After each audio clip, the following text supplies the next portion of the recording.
Hi everyone, this is Erin from Sandpaper Road, and today I'm going to be sharing with you a card making tutorial for stamping leopard print. And I'm using this stamp set, which is Leopard's set of 6. This is new August of 2021 for Technique Junkies. And this is the card I'm going to make today in this tutorial. Isn't this cute? Now I'm using this leopard print in conjunction with a previous stamp set, also by Technique Junkies. And I'm going to jump right in and show you what I'm doing. This is how the leopard print stamp looks. I love their red rubber stamps. And I'm going to do my best to show you here with my stamping platform, and hope the glare and the lighting doesn't get too out of control here. Sometimes I struggle with the glare on the top of the stamping platform. I'm using some Archival ink from Ranger. This is just black Archival ink. And just inking this up. Of course, this is the Tonic Tim Holtz stamping platform, which I don't believe they make anymore, but any stamping platform you have would be fine. And now I did notice that when I was using this stamp, at first I thought I wasn't getting it inked up well enough. But I was. It's just got, the stamp is designed to have like a natural fade out of the pattern. Now, even though I'm showing you with a specific stamp set, certainly if you have animal print stamps already in your stash, you could use the same sort of stamping technique that I'm showing you today. Now, there's nothing really fancy about the actual stamping. It's more of the coloring and the paper choice. And as you can see, I started with sort of a buff colored or a cream colored cardstock. And now I'm choosing some Distress Oxide inks. That's really going to be the secret to making the color of this leopard print pop. Before I go in with water and Distress Oxide colors, though, I am going to dry this a little bit with my heat gun, just to make sure that it's all the way dry. And once it's dry, then that ink becomes permanent.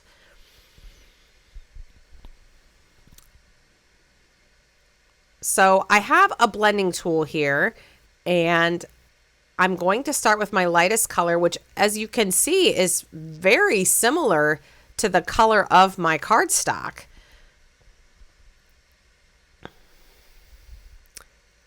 And I have my desk actually coated in I say coated. I have 3 Ranger heat resistant craft mats that I bought a long time ago. I mean, a long time ago.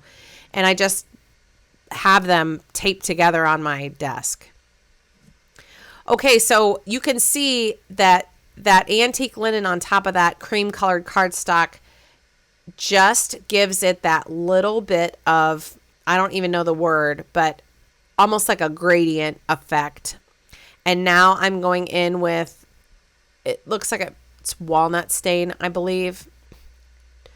And just not going over where the leopard print stamp actually is, but instead I'm trying to fill in around the stamp image.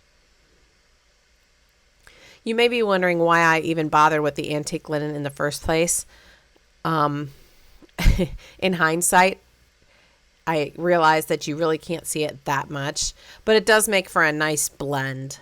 So if you're used to working with Distress Oxide inks, you probably know that sometimes you do blending that maybe you can't see it if you didn't know it was there, but it's fun to do nonetheless. So you'll see that since I have a craft mat on my table, then any leftover ink that I use, I can just spray with water and mop up with a separate sheet of cardstock for later. Now I have this animal print embossing folder that I'm going to use later on. I don't know where it came from at all. I've just had it in my stash. But before that, I'm going in with ground espresso. This is Distress Oxide. And I have a Nuvo water pen. I'm just adding a little bit of this Distress Oxide ink to the center of the animal print stamped image. I'm really not trying to cover up the whole center. And I'm doing it only on one side, although I'm not doing it on the same side every time. Now this looks a lot darker when it goes on, but as it dries and as it oxidizes with the water, it lightens up a bit and just creates a nice look. And as you can see there, I just didn't want to waste the ink, so I just sprayed some water, mopped it up, and so I'm sort of making two things at once. I don't finish off any project with this ink blending card panel. I just save it in my stash for later. It is pretty nice to have just like a random stash of inked backgrounds. And I never set out with the intention to make them. They just sort of happen. And this is exactly how they happen. So we're going to continue with the panel. That looks pretty good. So now I'm going to be mindful of the pattern. I want the pattern to match the pattern. See how the print is going kind of sideways? And I need it to match the sideways on the stamped print. So I'm just going to do one or two swipes through on my Big Shot machine. And I don't know if you can really see that. And because of that, I thought to myself, okay, well, if you can't really see it that well, I better add a little bit of white paint, which if you've been following my channel for a while, you know that very rarely can I cannot hardly finish a project without adding paint spatter, white paint, black paint, some sort of paint somewhere, somehow. I don't know why. It just is something I do. It almost doesn't even look finished if I don't. And I'm just very lightly, barely even touching it to the texture of the card panel. But as you can see, all that does is it just catches just slightly so that you can see that there's an indentation there.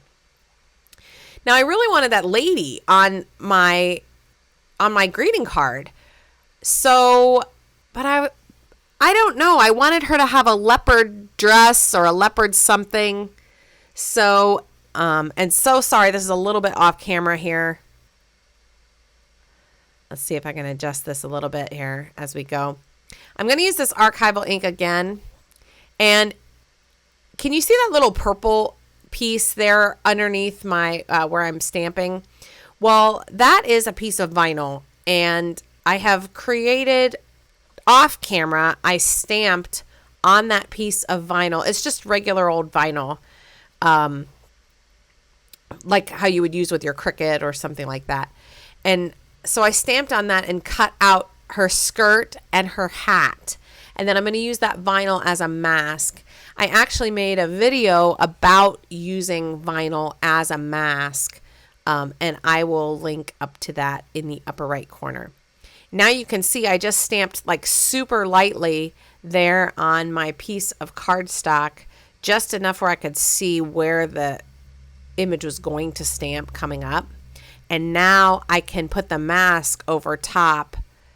I mean, so lightly. Did you see me stamp like a couple times on just other scrap paper? So then I have like a 4th or 5th generation stamp right there, just stamping. And now I'm concentrating on getting the rest of the girl's image, her arms, her legs, her feet. Oops, sorry about that. Just totally bonked into my phone.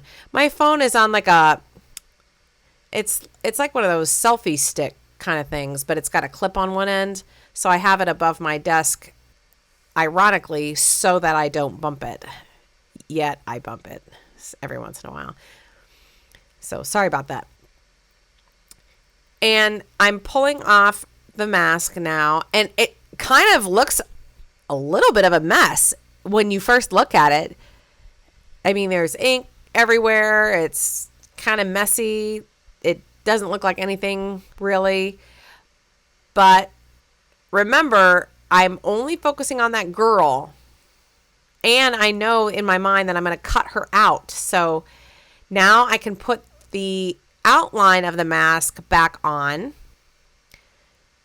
And I want the print to go all in the same direction. So there, I'm going to just put a piece of that stamp down like that and ink up just the little piece there that's going to go over top. And see how I have the hole cut out from the mask?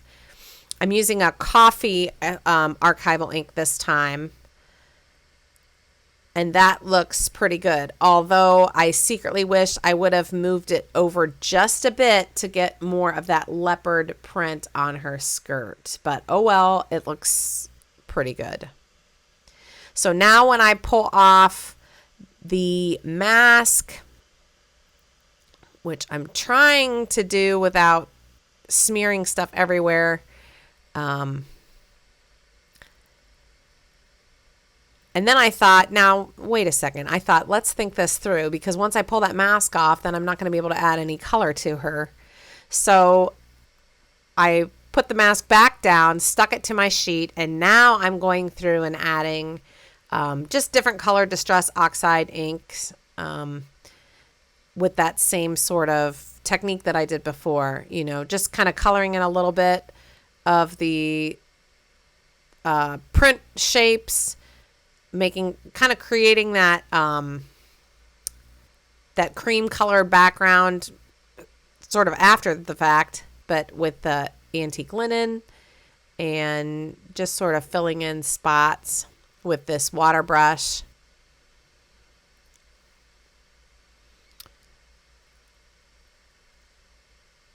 And I like using the water brush. Actually, I've used several of them. You could, if you aren't familiar with using water brushes before, you can get them anywhere that you have craft supplies. Start with a cheap one and just see if you like the concept of using a water brush. And then if you like that concept, then you can think about maybe investing in a good water brush. I think I used just cheapy ones for years, and then I thought I need to get it like a better brush. So now when I pull this off, it's still a little wonky, but I already know that really if I got her legs good, her body good, her arms good, then the rest of it I was just going to cut out anyway. So now I can go through and focus very carefully on cutting her out. And I'm using the detail scissors. These are the Ranger detail scissors, the 5-inch snips. I love them. I do a fair amount of fussy cutting, I have to say, so I'm thrilled with that. Do take your time and just go slow with this, because this is the part that is going to matter.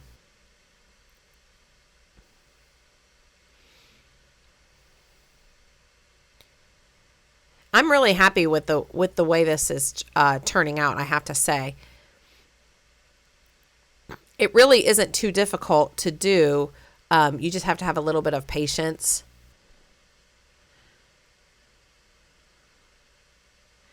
Okay, so there's my girl. Looks really good. And there's my card panel. Looks really good.